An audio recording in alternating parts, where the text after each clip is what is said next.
a pretty good weekend. There were some rough bumps along it, particularly on Saturday night, as most people will get to see. But what matters to me the most is my performance. I'm really happy with my performance.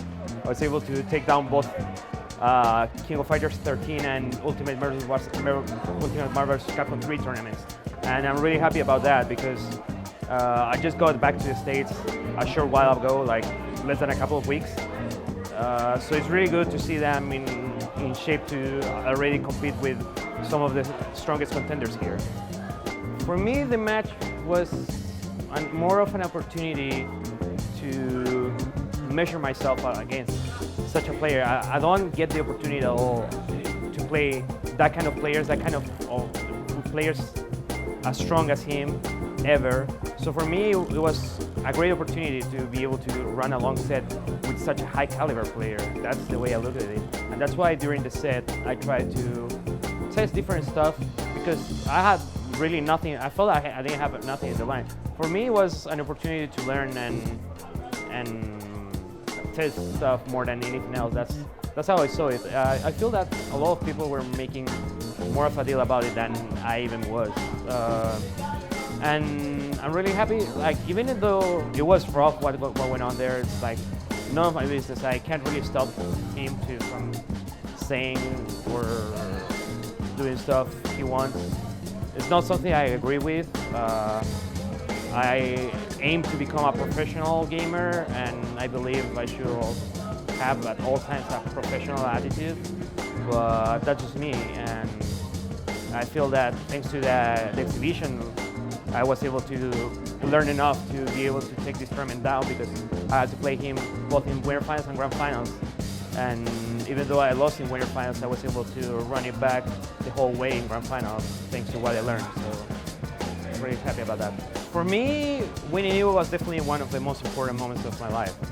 But after a couple of days, I realized, well, I always had this in mind, but I was somewhat waiting for the day, like the moments after Evo, the days to I thought that something maybe would change, and I was waiting for it to happen. I was like, yeah, I won Evo, but it's all pretty much the same for me.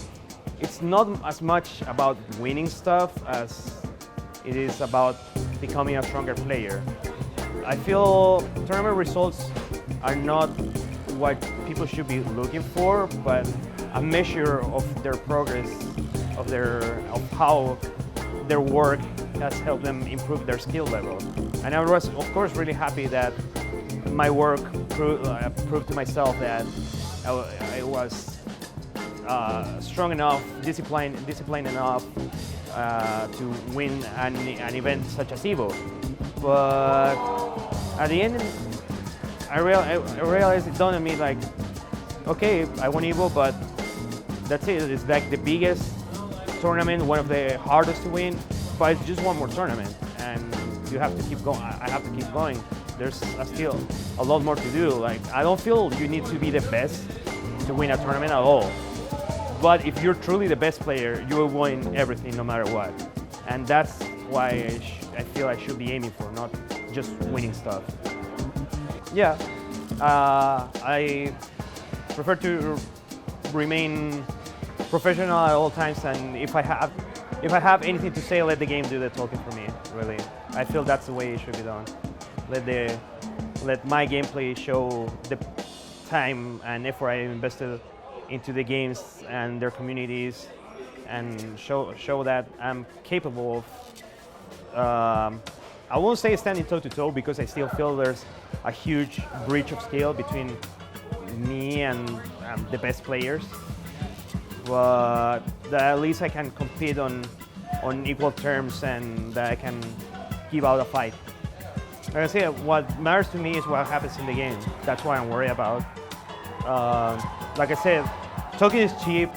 Can't stop people from saying bad stuff or whatever. But I feel it's only going to be as much of a big deal as I make it to be for myself. I don't feel like that. Why should I give any kind of relevance to people that have nothing positive to add to my life, really? And so I just really don't bother thinking about that, honestly. Just, I'm here. I'm grateful that I was given the opportunity to have another season, another run of tournaments, especially with Street Fighter V now recently out. And I feel that why will I let people that have nothing to do with me get in my mind, really? It's like, as long as I'm doing what I'm trying to do, that's what matters to me, and I know who the people who've been always with me are, and those are the people that matter to me, and anyone else is like just irrelevant to me.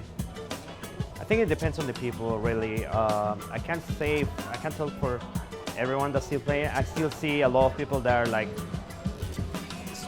team specialists, like very niche teams that you won't see anyone else playing. And of course, we see the mainstays that you always see at tournaments. I can't really say where the game is headed, honestly.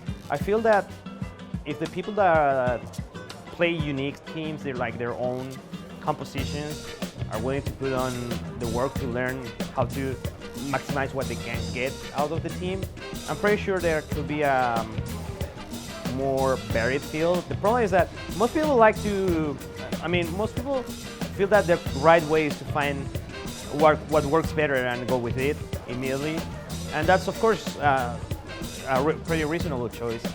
So, of course, because of that, you see more people playing the same usual teams, and more people, by the same reason, more people playing those teams getting the best places in tournaments. But I feel it's all up to the people to make a difference, to each one of the players, if they want to make a difference, be with either a well-known team or their own thing. It's all up to them. I think most things are viable, at least in some sort of way, and anyone can cause upsets or do well in tournaments with what they want to bring to the table. You always see even to this day, you see a lot of well-known players getting upset by teams that you won't expect to do well. So it's all depending on the people. I've been playing a lot of side teams, but due to my situation back home, which is I can't really have much training with like high caliber players that can allow me to see where I'm failing when playing other teams. I haven't been able to get much information outside of the usual thing that people see me doing lab work with different teams and getting better stuff that the players that play those teams are doing.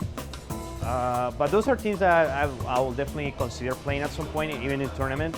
Team PR Rogue is a team that gave me some measure of success last year. I was able to win a pretty important tournament for me using that team shortly before EVO last year.